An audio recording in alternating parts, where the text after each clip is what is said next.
એક પણ રાજા મહારાજાએ પોતાની બેન દીકરી અંગ્રેજોને નહોતી આપી.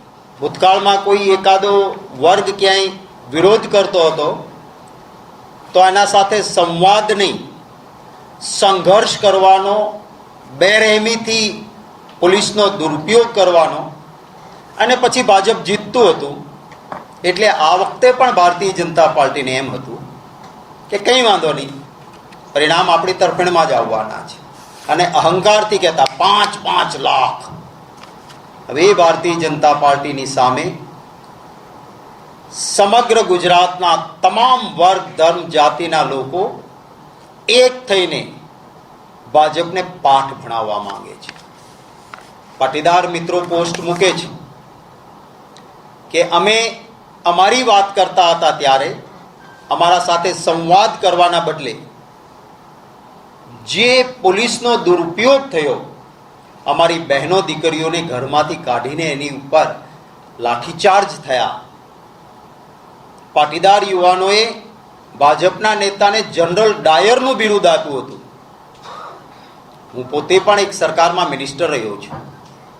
કોઈ પણ આંદોલન ચાલે ત્યારે, આંદોલન ચાલતું હોય ત્યારે પોલીસે કેમ વ્યવહાર કરવો એ સરકાર એને કહેતી હોય છે. હું પોતે આરોગ્ય વિભાગનો મંત્રી હતો. અમારા ડૉક્ટર્સના આંદોલન થતા હું સામેથી કહેતો કે સહેજ પણ બળપ્રયોગ નહીં, હું સામેથી સંવાદ કરતો અને એનો રસ્તો અમે કાઢતા. પોલીસ પણ પૂછે કે સાહેબ આ છે, શું કરીએ?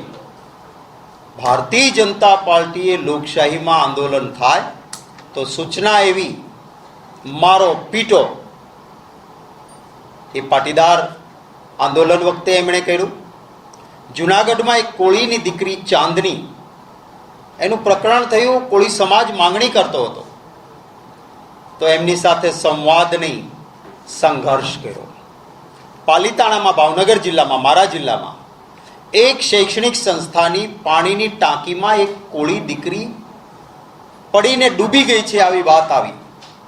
કોળી જ્ઞાતિના આગેવાનો જોવા ગયા. એમણે ફરિયાદ આપી. મારી પાસે અહીંયા સુધી આવીને પણ મને ફરિયાદ બતાવી કે સાહેબ આ પાણીની ટાંકીમાં કોઈ ઊભું રહે તો અહીંયા સુધી પાણી આવે. આ દીકરીની ઊંચાઈ પ્રમાણે જો દીકરી ઊભી રહે તો અહીંયા સુધી પાણી આવે, ડૂબીને મરે કેમ? આની તપાસ કરો. પણ ભાજપનું એક મોટું માથું એમાં હતું, સંસ્થા સાથે સંકળાયેલું. કોઈ તપાસ નહીં. આજે એ જ ભાવનગર જિલ્લાના કોળી સમાજના આગેવાનો પોરબંદર મત વિસ્તારમાં ઘેર ઘેર ફરે છે કે આને મત નહીં આપતા. ભારતીય જનતા પાર્ટી સામે આદિવાસી સમાજનો આક્રોશ ફૂટ્યો છે, કારણ કે એમના અધિકારના પૈસા હતા. નકલી ઓફિસીસ બનાવીને આદિવાસીના હકના પૈસા ખાઈ જવાના. એકમાત્ર આદિવાસી મુખ્યમંત્રી કોંગ્રેસના ટેકાથી ઝારખંડમાં હતા, એમને ગેરકાયદેસર જેલમાં નાખ્યા છે. વન સંપત્તિ પર અધિકારનો કાયદો કોંગ્રેસે બનાવ્યો હતો. તો આદિવાસી સમાજને હજી સુધી ગુજરાતમાં એના રેવન્યુ રેકોર્ડ નથી મળ્યા, માટે આદિવાસી સમાજ નારાજ છે. આદિવાસી સમાજના શિક્ષણ પ્રત્યેની બેદરકારી સરકારની એક IAS અધિકારીએ કાગળ લખ્યો કે જે આદિવાસી વિસ્તારની, ગરીબ વિસ્તારની શાળાઓમાં શિક્ષણની કફોડી હાલત, એક શિક્ષક હોય અને ચોથા ધોરણમાં ભણેલા બાળકને પહેલા ધોરણ જેટલું પણ નથી આવડતું, આ એમના ભવિષ્ય સાથે ચેડા છે. એટલે આદિવાસી સમાજ નારાજ. ભૂતકાળમાં ઠાકોર સમાજ સાથે પણ આવો જ વ્યવહાર થયો હતો. અને અહંકાર સાથે જે રીતે રાજકોટના ઉમેદવારે વાત કરી, સમગ્ર દેશની બહેનો દીકરીઓનું અપમાન થયું.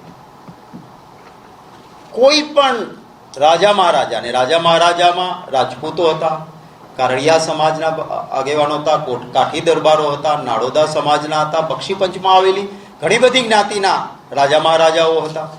બ્રહ્મ સમાજમાંથી બ્રાહ્મણોના રાજાને રજવાડા હતા. આદિવાસી રાજાઓ હતા, આપણે ત્યાં ભીલ રાજાઓ હતા. પાટીદારોને પટ્ટા મળ્યા હતા અને પાટીદારનું પણ શાસન હતું. એ પટ્ટા મળીને શાસન હતું એટલે પાટીદાર પણ રાજા મહારાજા હતા.